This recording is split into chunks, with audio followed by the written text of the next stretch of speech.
Formation toujours, direction l'université Paul Valéry qui a ouvert depuis un certain nombre d'années déjà une section préparatoire spécialement pour Sciences Po et les écoles de journalisme.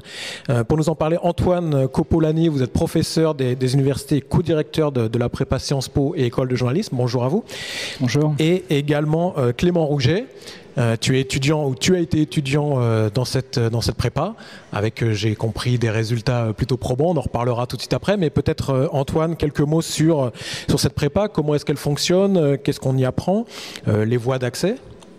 Tout à fait. Ce qu'on y apprend, on y apprend à préparer les concours, comme vous l'avez rappelé, donc des instituts d'études politiques, donc celui de Paris et puis également les 7 IEP de province, et également les écoles de journalisme. Donc il y a des cours qui sont strictement adaptés à ce genre de préparation.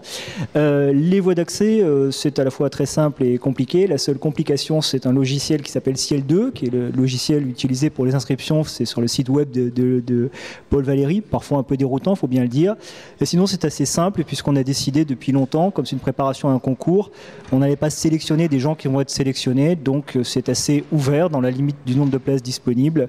Il n'y a ni sélection académique et on essaye qu'il n'y ait le moins de sélection financière que possible. D'accord. Et alors, les débouchés qui sont offerts à l'issue de cette année de préparation, donc c'est, j'imagine, l'ensemble des écoles de Sciences Po de France et les écoles de journalisme. Oui, c'est ça. Ça prépare à des concours et donc il est possible d'en passer plusieurs. Il y a plusieurs niveaux. Donc on a deux niveaux. Un niveau 1 qui concerne les étudiants de première année, comme le nom l'indique. Il y a certains concours qui sont spécifiques à ça. Et ensuite, il y a un niveau qu'on appelle 2 et qui correspond aux étudiants de L2 à M2. C'est ouvert européen un peu ou c'est vraiment oui, tout national? à fait. Peut s'inscrire qui le souhaite, sachant qu'encore une fois, c'est une préparation à des concours et donc ça ne délivre pas de diplôme. Et donc, pour répondre à votre question, ça ne délivre pas de CTS. D'accord, très bien. Voilà. D'accord. Alors Clément, tu as suivi justement cette année de prépa avec, on en a parlé tout à l'heure, un brillant résultat, puisque tu es admis à Sciences Po à Toulouse et peut-être t'attends d'autres résultats. C'est ça, il y a plusieurs concours et donc j'en ai passé plusieurs. Je vais à Aix demain passer le dernier. Et donc voilà, ça fait un an donc, que je suis en prépa Sciences Po. Et donc pour toi, c'était plus utile de passer par cette école de préparation à l'université que de les tenter seul, directement Oui, c'est un plus indéniable. On a eu beaucoup de conférences sur les thèmes des concours, sur les thèmes spécifiques, des bibliographies. T'es le major de la promo. C'est difficile un peu. Enfin, faut être assidu, faut bosser régulièrement. C'est quand même difficile. Faut se donner pour y arriver.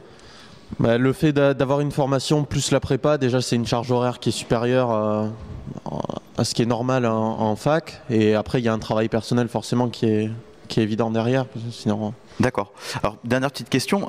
On parle d'une formation, d'une filière IRIS, oui, qui est diplômante cette fois-ci. Qu'est-ce que c'est ? On a créé depuis quelques années, et Clément en faisait partie, justement, comme la prépa Sciences Po, ça ne délivre pas de CTS et pas de diplôme. On a en plus, un L, donc une licence, qui est un parcours IRIS, Histoire, Relations internationales et Sciences sociales, dans lequel, comme le nom l'indique, il y a des cours d'histoire, des cours de Sciences Po, d'économie, de droit, et des langues à... Plus large, quoi. Voilà, au niveau, forte dose en tout cas. D'accord. On retrouve les informations sur un site, une adresse ? Oui, tout à fait, c'est simple. Il y a le site de l'UFR3 à Paul Valéry, donc sur Google, UFR3 Paul Valéry, et il y a toutes les références, y compris mon adresse mail. Super, merci beaucoup. Merci à vous. Clément, bon courage pour les derniers concours. Merci, bonne continuation. Merci, à très bientôt. Merci à vous.